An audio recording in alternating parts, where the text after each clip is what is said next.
much kids, welcome back to the channel. My name is Ocean and I am an English educator on the platform of Unacademy. और guys, आज मैं आपके लिए एक बहुत amazing video लेकर आई हूँ जहां पे ये क्लास 12 के उन बच्चों के लिए बहुत बेनिफिशियल होगी जिनका गेम प्लान ही यही है कि हम अक्टूबर यानी कि अपने फर्स्ट प्री बोर्ड से पहले अपना सारा का सारा सिलेबस एक बार कंप्लीट कर लें ताकि रिमेनिंग मंथ्स में हम सिर्फ और सिर्फ रिवीजन और डाउट सॉल्विंग पर ही फोकस करें. Now this entire video is dedicated to completing your English syllabus by the month of October, but yeah, definitely you can apply the same strategy for your remaining subjects as well depending upon the syllabus and you can see for yourself कि आपको कितने number of hours or days increase करने की जरूरत है. But this video is like a foolproof road plan to make sure कि आपका English का syllabus October के month तक complete हो, ठीक है. And भाई इसमें मैंने revision include करा है और सबसे key quality ये है that इस स्ट्रैटेजी के रहते हुए I am not asking you to study on regular basis that is English, क्योंकि इंग्लिश को पढ़ने का रोज किसी के पास टाइम नहीं है, किसी के पास मादा नहीं है ना. तो इस वीडियो को एंड तक जरूर देखना, कैसे पढ़ना है, क्या क्या पढ़ना है, कहां से पढ़ना है, मैंने सब कुछ इस एक वीडियो में इंक्लूड करा हुआ है. और आगे बढ़ने से पहले भाई सबसे जरूरी बात, तुम लोगों ने अगर अभी भी वीडियो को लाइक नहीं करा है, go ahead, hit the like button, share this video with your friends as well जिनको इसकी सख्त जरूरत है and subscribe to the channel ताकि और ऐसी वीडियोस आपकी फीड पर आती रहे. Now moving on, बेटा डिस्कस कर लेते हैं. Now भाई डिपेंडिंग अपॉन, ठीक है, कि आपकी इंग्लिश कितनी स्ट्रॉन्ग या कितनी वीक है, ठीक है, you would basically need 3 to 4 hours for English, ठीक है. डेली मैंने गलती से लिख दिया है, that basically should be on a weekly basis या सॉरी वीकेंड पे या फिर वीकली बेसिस पे. बेसिकली कहने का मुद्दा ये है, ठीक है, कि या तो आपको ये 3 से 4 घंटे निकाले हैं, ठीक है, थ्रू आउट द वीक में आप इसे कैसे प्लान आउट करना चाहते हो, कैसे ब्रांच आउट और डिवाइड करना चाहते हो, इट्स अप टू यू. या फिर आप वीकेंड पे एक साथ जब आपकी छुट्टियां हैं तब ये 3 से 4 घंटे निकाल सकते हो. सो जो भी आपको फीजिबल लगता है चूज करना है. और इस प्लान में देयर आर ओनली 2 थिंग्स, 2 की पॉइंटर्स जो मैंने इसमें इंक्लूड करे. कंसिस्टेंसी होनी जरूरी है और स्मार्ट प्लानिंग होनी जरूरी है. अब स्मार्ट प्लानिंग इसमें कैसे करनी है वो मैं आपके लिए कर चुकी हूँ, मैं पूरा डिवाइड कर चुकी हूँ कि किस मंथ में क्या करना है, कैसे डिवाइड करना है, सब कुछ.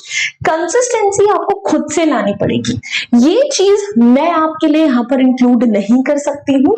अब प्लान मैंने आपको बता दिया, या तो 1 घंटा हम पढ़ेंगे ट्वाइस या thrice a week, up to you, जैसे मर्जी डिवाइड करो, या फिर सिर्फ वीकेंड्स में हम लोग पढ़ेंगे 2 से 3 घंटे. और दोनों में से जो स्ट्रैटेजी चाहे आप फॉलो कर लो. आई प्रॉमिस यू इस स्ट्रैटेजी के रहते हुए आपका सिलेबस अक्टूबर तक हो जाएगा, बहुत इजीली और आराम से होगा. Nobody can stop you from that. अब मूविंग ऑन, आगे बढ़ते हैं. स्ट्रैटेजी में क्या क्या करना है, किस चीज का ध्यान रखना है, उससे पहले क्या क्या हमें सिलेबस कवर करना है. देखो हमारे पास फ्लेमिंगो है जिसके अंदर हमारे पास प्रोज सेक्शन भी है, पोट्री सेक्शन भी है. Vistas is our supplementary book जिसमें हमारे पास कुछ स्टोरीज है. फिर उसके बाद राइटिंग स्किल्स के हमारे पास क्वेश्चंस हैं जिसमें नोटिस, उसके अलावा आपके पास इनविटेशन, ठीक है, letter to editor, job application letter, और आपका आ जाता है आर्टिकल या रिपोर्ट राइटिंग. ये सारे टॉपिक्स हैं. एंड रीडिंग कॉम्प्रिहेंशन है. रीडिंग कॉम्प्रिहेंशन में क्लास 11th वाला ही सिलेबस है. सो रीडिंग कॉम्प्रिहेंशन के लिए मैंने कोई स्पेसिफिक टाइम अलॉट नहीं करा है, बट उसे कैसे प्रैक्टिस करोगे ये मैं आपको बता दूंगी. जानने से पहले बता दूंगी रीडिंग सेक्शन में कैसे करना है, बिकॉज इसके लिए कोई स्पेसिफिकली अलग से आपको स्लॉट्स निकालने की जरूरत नहीं. कहां पर कैसे पढ़ना मैं बताती हूँ. अब देखो, सबसे पहली बात तो मैंने आपको बता दिया, या तो हम एक ऑप्शन 1 लाएंगे डेली रेगुलर प्लान वाला जिसमें हम 1 घंटा पढ़ेंगे 2 से 3 दिन एवरी वीक, और दूसरा है वीकेंड प्लान 2 to 3 आवर्स जिसमें सैटरडे और संडे इंक्लूडेड है. अगर आपको लगता है कि कंसिस्टेंसी आप खुद मेंटेन नहीं कर सकते, I give you another option as well. I take your batches on YouTube. There are obviously paid batches, Monday Wednesday Fridays होते हैं मेरे batches. They are available in both English mode of communication and English mode of communication as well, depending on your comfort and choice. But the thing is, उन batches में there is one thing that I promise to my students कि अगर आपने वो batch join कर लिया, you don't need any extra reference books, you don't need any extra study material, you don't need to do anything else, notes वगैरह सब कुछ आपको वहीं पर मिलेंगे. You just have to make sure कि आप हफ्ते में 3 दिन निकाल रहे हो जिसमें 1-1 घंटा रोज आप इंग्लिश को दे रहे हो. अगर आपको और चीजें इजी करनी है तो वो बैच ज्वाइन कर लो. इनमें से कुछ करने की जरूरत नहीं पड़ेगी, बाकी सब काम मैं तुम्हारे लिए कर दूंगी. सिर्फ खुद से करना चाहती हो तो प्लान देख लो. अब देखो, हमने अप्रैल और मई, ठीक है, अप्रैल के बेसिकली आपके पास ये वीडियो एंड के टुवर्ड्स आएगी, ठीक है, या मई के स्टार्टिंग में, जहां पर भी ये वीडियो आती है. मई में हम बेसिकली फ्लेमिंगो पर फोकस करेंगे. अगर मई से भी स्टार्ट करते हो तो मई में सिर्फ फ्लेमिंगो के प्रोजेस पर फोकस करना है. जून में फ्लेमिंगो की पोट्री सेक्शन पर फोकस करना है. जुलाई में विस्टास, अगस्त में राइटिंग स्किल्स, सितंबर अक्टूबर में प्रैक्टिस और रिविजन करेंगे. This is the entire plan. अब कैसे करें, क्या क्या करें, देखो जरा. सबसे पहली बात, ठीक है, अप्रैल से मई तक के बीच में जब हम फ्लेमिंगो के चैप्टर्स वगैरह कर रहे हैं, हमें मेक श्योर करना है कि हर हफ्ते हम 2 से 3 चैप्टर्स निपटा रहे हैं. अगर आप ओवरऑल नोटिस करोगे तो फ्लेमिंगो में आपके पास 8 टॉपिक्स है, which means that you just need 4 weeks to complete it अच्छे से, अगर आप हफ्ते में 3 घंटे पढ़ रहे हो. अब अपना 1-1 घंटा हमें कैसे डिवाइड करना है और उसमें क्या क्या पढ़ना है. हमें सबसे पहले तो ऑब्वियसली चैप्टर को पढ़ना है. सो समरी आपको पता होनी जरूरी है, थीम्स, कैरेक्टर स्केचेस आपको पता होने जरूरी है, और इंपॉर्टेंट क्वेश्चंस हमें पता होने जरूरी है. सो आप या ये कर सकते हो कि एक दिन बैठे, आपने कुछ नहीं करा, आपने सिर्फ दोनों चैप्टर्स को पढ़ लिया, उनकी थीम्स और कैरेक्टर स्केच आपने कर लिए, ठीक है, और उसके अलावा जो है आपने 2 दिन जो इनके क्वेश्चंस प्रैक्टिस कर लिया. If you think you want to make notes as well, साथ साथ एक दिन एक चैप्टर पढ़ा, उसके नोट्स बनाए जिसमें समरी, थीम, कैरेक्टर स्केच हो. The same you do for the other one as well. तीसरे दिन पे आप सिर्फ और सिर्फ क्वेश्चन आंसर्स प्रैक्टिस करो. Completely up to you, but अगर आप ये चीज करोगे तो 4 हफ्तों में आपका ये कंप्लीट है. जून में हम पोम्स पर फोकस करेंगे. और आपके सिलेबस में कितनी पोम्स है? सिर्फ 5. तो हर हफ्ते अगर आप 2 पोम्स भी करते हो ना, 2.5 हफ्तों में तुम्हारा सिलेबस कंप्लीट है. पोम्स पढ़ते हुए क्या क्या फोकस करना है? सेंट्रल आइडिया पता होने चाहिए, लिटरेरी डिवाइसेस पता होने चाहिए, पीवाईक्यूज इंपॉर्टेंट क्वेश्चंस पता होने चाहिए आप लोगों को.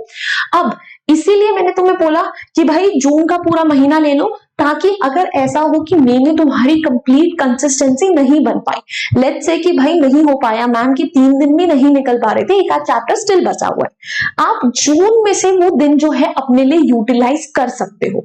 और जब भी क्वेश्चंस प्रैक्टिस करोगे ना, सिर्फ एनसीईआरटी के क्वेश्चंस प्रैक्टिस नहीं करने. एनसीईआरटी के क्वेश्चंस तो तुम्हें स्कूल में प्रैक्टिस करा दिए जाएंगे, तो उसको तो स्कूल पर छोड़ दो. खुद से तुम्हें क्या करने हैं? खुद से तुम्हें पीवाईक्यूज प्रैक्टिस करने. कौन से पीवाईक्यूज प्रैक्टिस करना है? लास्ट 5 साल के पीवाईक्यूज. उसके साथ साथ तुम्हें कॉम्पिटेंसी बेस्ड क्वेश्चंस प्रैक्टिस करने हैं. कॉम्पिटेंसी बेस्ड क्वेश्चंस हमें कहां से प्रैक्टिस करने हैं? तुम कोई भी अपना क्वेश्चन बैंक उठा सकते हो, सीबीएसई का रीसेंट सैंपल पेपर्स उठा सकते हो, वहां से तुम्हें कॉम्पिटेंसी बेस्ड क्वेश्चंस मिल जाएंगे. पीवाईक्यूज तुम्हें इजीली इंटरनेट पे मिल जाएंगे. These are the kind of questions which you have to practise whenever you are practising, ठीक है, क्या बोलते हैं, क्वेश्चंस. अब उसके बाद सितंबर अक्टूबर, मैंने उसके बाद, अरे अगस्त का तो कहां चला गया, ठीक है, उसके बाद हम लोग बेसिकली जो है जुलाई में हम लोग कर रहे होंगे आपका क्या बोलते हैं, विस्टास, सिमिलर तरीके से, ठीक है. और मैं उसको मेंशन करना भूल गई हूं, मैं नेक्स्ट में मेंशन कर देती हूँ. जुलाई में हम फोकस कर रहे होंगे अपने विस्टास पे. विस्टास में भी आपके पास ज्यादा कोई चैप्टर्स नहीं है, you can easily do them, easily complete कर सकते हो उन सारे चैप्टर्स को. सेम पैटर्न फॉलो करना है, चैप्टर पढ़ना है, क्वेश्चन आंसर्स प्रैक्टिस करने, नोट्स बनाने हैं, ठीक है. नोट्स में तुम्हें थीम्स, कैरेक्टर स्केच होने चाहिए. अगस्त में राइटिंग सेक्शन. राइटिंग सेक्शन जब हम प्रैक्टिस कर रहे हैं तो हमें राइटिंग सेक्शन में क्या क्या चाहिए, उसके फॉर्मेट हमें पता होने चाहिए. So whether you are practising notice, whether you are practising invitation, whether you are practising letters, whether you practising article या रिपोर्ट राइटिंग, तुम्हें उसके पता होना चाहिए फॉर्मेट क्या फॉलो करोगे. क्वेश्चंस रीसेंट पीवाईक्यूज और सैंपल पेपर्स में से ही प्रैक्टिस करने हैं. You have a total of 5 topics in your syllabus because article और रिपोर्ट राइटिंग मोर और लेस द सेम में आते हैं. तो उसके लिए ठीक है, तुम एक ही दिन निकाल सकते हो, 2 दिन निकाल सकते हो.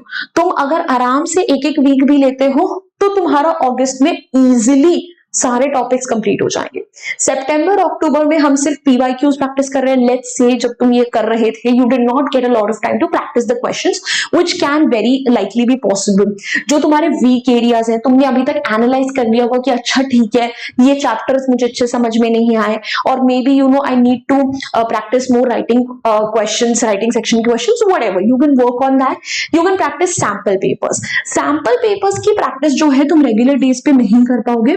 सैंपल पेपर्स की प्रैक्टिस हमेशा वीकेंड पर होनी चाहिए. क्यों होनी चाहिए, कैसे होनी चाहिए, उसके ऊपर मैं अभी आकर बात करती हूँ.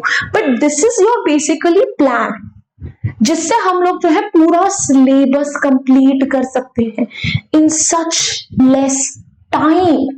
अक्टूबर तक तुम देख रहे हो, किसी चीज की टेंशन नहीं है, बल्कि अक्टूबर से पहले तुम्हारा सिलेबस जो है सारा का सारा कंप्लीट हो जाएगा. और इन सब के बीच में बहुत सारा टाइम है. ठीक है, पूरे 2 महीने मैंने sample papers PYQs weak areas के लिए दिए हैं, विच मींस अगर आपको लगता है कि इनमें से कोई टॉपिक्स आपके एक्सटेंड हो जाते हैं बिकॉज बीच में मिड टर्म्स या फर्स्ट टर्म्स आएंगे, वो भी ले लो टाइम, तो भी अक्टूबर तक आराम से कंप्लीट कर सकते हो. बस आपकी जो बीच में समर हॉलिडेज पड़ेंगी ना एक्स्ट्रा क्लासेस के बियॉन्ड, उसको ज्यादा अच्छे से यूटिलाइज करना, क्योंकि समर वेकेशंस में थोड़ा सा बच्चे ढीले पड़ जाते हैं, वो मत होना. अब जो 1 आवर का तुम्हारा ब्रेकडाउन होना चाहिए, वो कैसे होना चाहिए, देखो 25 मिनट आपको सिर्फ चैप्टर को पढ़ना और अंडरस्टैंड करना है. 25 मिनट में तुम अपने मोस्टली सारे चैप्टर्स पढ़ लोगे. एक आधा चैप्टर है जिसको थोड़ा एक्स्ट्रा टाइम लगेगा, which is like on the face of it, या फिर जो आपका चैप्टर है द एनिमी, इन चैप्टर्स में थोड़ा एक्स्ट्रा टाइम लगता है. उसके लिए उस दिन आप हो सकता है 15-20 मिनट एक्स्ट्रा लो. 25 मिनट में तुमने ये करा, उसके बाद जो हो अगर सेम डे कुछ एक्स्ट्रा क्वेश्चन भी प्रैक्टिस करना चाहते हो, थोड़े से पीवाईक्यूज प्रैक्टिस के कर लिए. 10 मिनट तुमने रिविजन कर लिया, 5 मिनट में तुमने की पॉइंटर्स हाईलाइट कर लिए. 1 आवर का बहुत प्यारा ब्रेकडाउन. चैप्टर भी हो गए, कुछ क्वेश्चंस भी प्रैक्टिस कर लिए, थोड़ा बहुत रिवाइज भी कर लिया जिसमें नोट्स बना लिए, और आपने थोड़ा सा की पॉइंटर्स को साथ साथ हाईलाइट भी कर लिया. 1 घंटे में अच्छे से हो सकती है इतनी चीजें. और क्वेश्चंस जो है सिर्फ पढ़ पढ़ के प्रैक्टिस मत करना. जब 20 मिनट का टाइम है ऑब्वियसली तब लिखने का टाइम नहीं होगा, बट जब रिविजन कर रहे होगे या कभी अगर वीकेंड पे एक्स्ट्रा टाइम तुम्हारे पास है, तब लिख लिख कर प्रैक्टिस करना. That would be obviously more beneficial for you. Then उसके अलावा वीकेंड का जो स्टडी फॉर्मूला है जिसमें हम 2 से 3 घंटे निकाल रहे हैं, तो आप चाहो तो एक दिन 1.5 घंटा निकालो, दूसरे दिन 1.5 घंटा, या सिर्फ संडे में 3 घंटे निकालने, अप टू यू. जिसमें से 1 घंटे में तुमने चैप्टर्स पढ़ लिए, दोनों चैप्टर्स पढ़ लिए. एक वीक में कम से कम 2 चैप्टर्स तो करने. 1 घंटा तुमने सिर्फ क्वेश्चंस को प्रैक्टिस करने में लगाया. 30-45 मिनट्स तुमने अगर चाहते हो कि पुराने टॉपिक्स का रिविजन करना है जो पिछले हफ्ते करे थे, वो कर सकते हो, या फिर ये टाइम जो है तुम रीडिंग सेक्शन को प्रैक्टिस करने के लिए यूटिलाइज कर सकते हो. मैंने तुम्हें बोला था मैंने रीडिंग सेक्शन का एक्स्ट्रा टाइम नहीं निकाला. क्यों नहीं निकाला है? जिस दिन बोर हो जाओ, जिस दिन लगे नहीं पढ़ने का और कुछ मन है, या फिर तुम अपनी रेगुलर स्टडीज कर रहे हो 2-3 घंटे का जिसमें तुम मेन सब्जेक्ट्स पढ़ रहे हो, तुम्हें लग रहा है कि यार थोड़ा सा ब्रेक चाहिए, कुछ मत करो, एक अनसीन पैसेज प्रैक्टिस कर लो या एक राइटिंग सेक्शन का क्वेश्चन प्रैक्टिस कर लो. It's a great break and a great way to practise your English without having to take out extra time for it. ये तरीका यूटिलाइज करना बहुत हेल्प करेगा. दिमाग को थोड़ी सी शांति मिल जाएगी, तुम्हारा थोड़ी सी प्रैक्टिस हो जाएगी. देन उसके अलावा ठीक है, अगर आपने इस पूरे के पूरे पैटर्न को ठीक है आपने अच्छे से फॉलो करा, आपका जो पूरा सिलेबस है that will be done by October. आपका रिविजन अच्छे से हो जाएगा. एक पॉइंट जो मुझे इंक्लूड करना था, जो सैंपल पेपर्स हैं, सैंपल पेपर्स जब प्रैक्टिस करोगे सिर्फ वीकेंड्स पे करने हैं. क्यों मैं बोलना चाह रही हूँ कि आपको वीकेंड्स पे करना है? बिकॉज जो आपके इंग्लिश के पेपर होते हैं they are very lengthy. I swear to God, I had some really brilliant students in my previous batch, जिनका मैं plus batch ले रही थी. And even those students after the exam came up to me and told me, "Ma'am, the paper was fantastic. It was really easy, but the only issue was it was very lengthy." right? So you need to maintain your writing speed. You need to make sure that you're able to complete your entire paper within those allotted 3 hours. And how can you make sure of it? Only if you sit for a continuous 3 hour 3 hours and solve a sample paper. और वो चीज सिर्फ weekend पे हो सकती है. तो अगर हर वीकेंड नहीं सॉल्व कर पा रहे हो सैम्पल पेपर, कोई एक ऑल्टरनेट वीकेंड डिसाइड कर लो, या जब दिवाली की छुट्टियां पड़ती हैं अक्टूबर के टाइम पे, दशहरे की छुट्टियां पड़ती हैं उससे पहले, उन छुट्टियों में एक आध सैम्पल पेपर प्रैक्टिस करो. बट अपने प्री बोर्ड 1 से पहले एटलीस्ट 2 से 3 सैम्पल पेपर सॉल्व करके जरूर जाना, ताकि तुम्हारे पास ये अश्योरिटी रहे कि मैं अपने पेपर को कंप्लीटली टाइम पर सॉल्व कर पा रहा हूं, कोई भी ऐसी चीज नहीं है जो मुझसे छूट रही है. एंड अगर तुमने ये स्ट्रैटेजी फॉलो करी, तुम्हारे लिए बोर्ड बहुत आसान होने वाला है. क्योंकि सबसे बड़ा इशू पता है इंग्लिश के साथ क्या होता है कि बच्चे उसे अक्टूबर तक हाथ नहीं लगाते हैं. उसके बाद जब वो उसे पढ़ना स्टार्ट करते हैं, that is when they realise कि भाई सिलेबस तो बहुत ज्यादा है. How will we even manage to cover the entire syllabus in such less time? And November, December, January, these are the months that you don't get any time at all for yourself. उस time पे आप pre board 1, pre board 2, अपने assignment completion, जो आपके project works हैं, vivas, revision, इन सब में इतने बिजी होते हो, you have so much to do on your platter कि आप पूरे सब्जेक्ट की प्रिपरेशन नहीं कर सकते. तो वही बात है ना कि अगर मैं आपको एक बारी में 100 किलोमीटर दौड़ने के लिए कहूं, कोई नहीं दौड़ पाएगा, हर कोई थक जाएगा. बट मैं अगर तुम्हें ये बोलूं कि हर रोज तुम्हें 1 किलोमीटर दौड़ना है, तो ये चीज तुम इजिली 100 दिनों तक कर सकते हो. तो गोल तो सेम है, उसे अचीव करने के तरीके अलग है. अगर तुम्हें डिफिकल्ट तरीका अपनाना है तो मत करो, अक्टूबर तक मत करो ये स्ट्रैटेजी फॉलो. खुद ब खुद आके मुझे ही बोलोगे कि मैम प्लीज अब कुछ तिगड़म बता दीजिए. वहीं अगर ये स्ट्रैटेजी फॉलो करी तो bit by bit, piece by piece कैसे सारी चीजें हो जाएंगी तुम्हें पता भी नहीं चलेगा. So the option is up to you. Choose your difficult. So yes guys, अगर तुम्हें स्ट्रैटेजी अच्छी लगी, इंग्लिश में मुझसे पढ़नी है, सेशंस तो मैं यूट्यूब पे लेती हूँ, बट वहां तुम्हें नोट्स नहीं दे पाती हूँ, तो एप्लीकेशन पे आके स्पेशल क्लासेस में पार्टिसिपेट करो. They are free of cost. वहां पे तुम्हें सारे नोट्स भी मिल जाएंगे. And if you want a more strategised form of preparation, go ahead and be a part of my plus batches. वहां पे तुम्हें और कुछ सोचने की जरूरत नहीं. एंड यस, अगर वीडियो अच्छी लगी है, helpful lagi hai, go ahead, hit the like button, share it with your friends, and do not forget to subscribe to the channel for more such videos. I'll see you next time. Until then, bye bye, hasta la vista. फिर मिलेंगे बढ़ते बढ़ते. Bye.